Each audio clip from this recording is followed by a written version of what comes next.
विघ्नेश्वराय वरदाय सुप्रियाय लंबोदराय सकलाय जगदिताय नागाननाय श्रुति यज्ञ विभूषिताय गौरीसुताय गणनाथ नमो नमस्ते।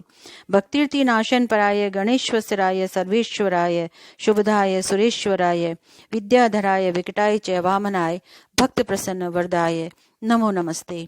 वाणी की देवी सरस्वती का आवाहन करती हूँ, अपने गुरु की चरण वंदना करती हूँ। सृष्टि के निर्माण के अंतर्गत क्रमशः 4 युग हुए। एक युग लाखों वर्षों का होता है, सतयुग, त्रेता युग, द्वापर युग और कलयुग। सतयुग की आयु 17,28,000 वर्ष की थी। त्रेता युग 12,96,000 वर्ष का था। द्वापर युग 8,64,000 वर्ष का था और कलयुग की आयु 4,32,000 वर्ष की बताई गई है। युगों की आयु भी नाम के अनुरूप अधिक से कम होती गई है। सुनने वाले शुद्धि रसज्ञों से अनुरोध करती हूँ कि क्रमवार सुनेंगे तो आगे की कथा का सामंजस्य बिठा सकेंगे, अन्यथा क्रम समझ में नहीं आएगा तो कथा रसहीन लगेगी। सुरुचि से श्रवण करेंगे तो आगे से आगे कथा स्वतः जुड़ती जाएगी और कौतूहल बना रहेगा। कथा में उत्पत्ति व उत्पत्ति के कारण तथा वंशावली की जानकारी से आगे की कथा रुचिकर लगेगी, अन्यथा पात्र परिचय के अभाव में कथा अरुचिकर हो जाएगी। सो कथा से जुड़िए।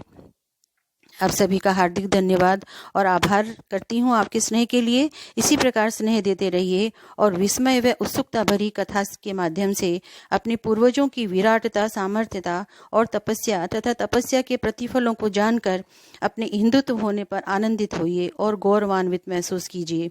व अपने बच्चों को भी गौरवान्वित महसूस करवाइए। कथा श्रवण करते हैं गतांक से आगे की।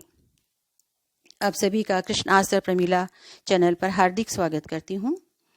मुनि ने कहा, राजन, इसके बाद आपव नामक प्रजापति ने अयोनिजा शतरूपा नामक स्त्री को पत्नी रूप से ग्रहण किया।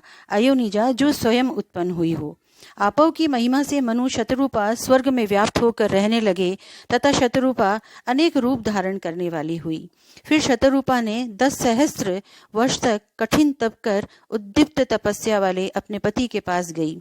उस पुरुष को स्वयंभू मनु कहते हैं और उसके 71 युगों के काल का एक मनवंतर कहलाता है। मनवंतर को हम पिछली कथा में जान चुके हैं। शतरूपा ने वैराज पुरुष से वीर नामक पुत्र उत्पन्न किया और वीर ने काम्या नामक स्त्री से प्रियव्रत और उत्तानपाद नामक 2 पुत्र उत्पन्न किए। काम्या प्रजापति कर्दम की पुत्री थी। प्रजापति अत्रि ने उत्तानपाद को पुत्र रूप में ग्रहण किया। सौभाग्यवती सुनृता धर्म की कन्या थी। वह अश्वमेघ यज्ञ द्वारा उत्पन्न हुई थी। उत्तानपाद ने सुनृता से ध्रुव, कीर्तिमान, शिव एवं अयस्पति इन 4 पुत्रों को उत्पन्न किया। इसी ध्रुव ने 3 सहस्त्र वर्ष तक श्री हरि की तपस्या करके सप्त ऋषियों के ऊपर उपमा रहित अचल स्थान प्राप्त किया था। शंभु नामक स्त्री से महाराज ध्रुव ने सृष्टि तथा भव्य नामक 2 पुत्र उत्पन्न किए। सृष्टि ने सुक्षमा नाम की स्त्री से 5 पुत्र रिपु, रिपुंजय, पुण्य, वृकल तथा वृकतेज उत्पन्न किए। रिपु ने बृहति नामक स्त्री से पूर्ण तेज वाले चाक्षुष नामक पुत्र उत्पन्न किया। चाक्षुष ने बीरण की कन्या पुष्करणी से मनु को उत्पन्न किया। मनु ने महात्मा अरण्य नामक प्रजापति की कन्या नडवला से महाबली 10 पुत्रों को उत्पन्न किया। उरु, पुरु, शतधुम्न, तपस्वी, सत्यवान, कवि, अग्निष्टुत, अतिरात्र तथा सुद्युम्न और अभिमन्यु। उरु ने अग्नि की पुत्री से महाप्रभा वाले अंग, सुमना, ख्याति, क्रतु, अंगिरा एवं गय नाम के 6 पुत्रों को उत्पन्न किया। अंग ने सुनीता नामक स्त्री से बेन नामक एक ही पुत्र उत्पन्न किया। देवताओं से द्रोह करने के कारण मुनियों ने बेन पर बड़ा क्रोध किया। ऋषियों ने पुत्र के लिए बेन के दाहिने हाथ का मंथन किया, जिससे पृथु नाम के यशस्वी और तेजवान पुत्र की उत्पत्ति हुई। क्षत्रियों का यह पूर्वज कवच, धनुष और खड्ग धारण कर अपने तेज से शत्रुओं को जलाता हुआ पृथ्वी का पालन करने लगा। यह पृथ्वीपति राजा पृथु राजसूय यज्ञ में अभिषिक्त होने वाले राजाओं में प्रथम था और उसी के द्वारा सूत तथा मागध जातियों की उत्पत्ति हुई। प्रजा को आजीविका देने की कामना से राजा पृथु ने धान्यमयी पृथ्वी से धान्य रूपी दुग्ध को दूहा। इन्होंने देवता, ऋषि, पितृ, दानव, गंधर्व, अप्सरा, सर्प, यक्ष, लता एवं पर्वतों को साथ रखकर इस पृथ्वी का दोहन किया। पृथ्वी ने भी सभी पात्रों को उनकी पात्रता के अनुसार दुग्ध व अन्य प्रदान किया। राजा पृथु के 2 पुत्र हुए, अंतर्हृदि और पालित। अंतर्हृदि ने शिखंडिनी नामक स्त्री से हविर्धान नामक पुत्र उत्पन्न किया। हविर्धान ने अग्नि की पुत्री घिषणा से प्राचीन बही, शुक्ल, गए, कृष्ण, ब्रज एवं अजिन नामक 6 पुत्रों को उत्पन्न किया। भगवान प्राचीन बही अपने पिता हविर्धान से भी महान हुए। उन्होंने प्रजा को बहुत बढ़ाया। प्राचीन बही भगवान ने बहुत तपस्या करने के बाद समुद्र पुत्री सवर्णा से विवाह किया। सवर्णा ने 10 पुत्रों को उत्पन्न किया। उन सभी पुत्रों का प्रचेता नाम हुआ तथा ये सभी धनुर्वेद के पारंगत थे। सभी पुत्र एक ही तरह से धर्म का आचरण करने वाले हुए। इन्होंने 10,000 वर्ष कठिन तप किया। जिस समय ये प्रचेता गण तप कर रहे थे उस समय प्रजा का कोई रक्षक नहीं था। इस कारण वृक्षों ने उत्पन्न होकर आकाश को घेर लिया। वृक्षों से घिर जाने के कारण आकाश पवन नहीं चला सका और प्रजा नष्ट होने लगी और 10,000 वर्ष तक चेष्टा रहित हो गई। अपने ज्ञान चक्षुओं से जब प्रचेताओं ने ये जाना तो क्रोधित हो अपने मुख से वायु व अग्नि प्रकट करने लगे।